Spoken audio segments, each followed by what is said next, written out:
The IBM 701CS, ancient technology from 1995. I don't have it anymore, but at some point, there was an organization that was tossing them out, and I grabbed them all, a few dozen. As cool as they were, a laptop the size of a netbook with a full-sized fold-out keyboard, at that time they were pretty worthless. My goal was to get an operating system on it and get them donated to people who needed something that could browse the web and do some word processing.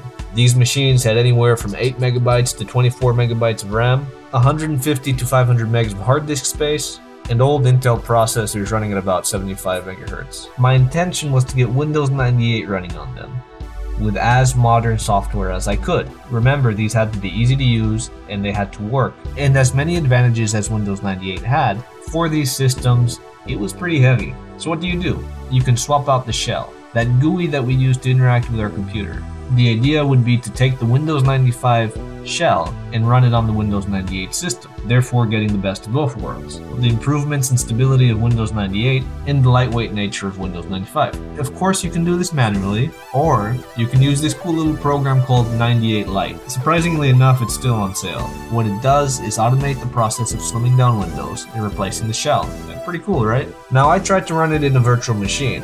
Pretty simple, but I never got it to complete. And seeing as I'm trying to make at least one video a day until I find something that people want to watch, I decided not to mess with it too much more. Anyway, what did we put on this machine?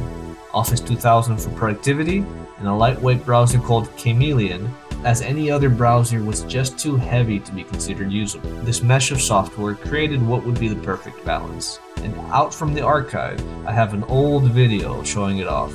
As you can see, pretty snappy. Of course, the LCD screen is a product of its time. The operating system runs fairly fluidly.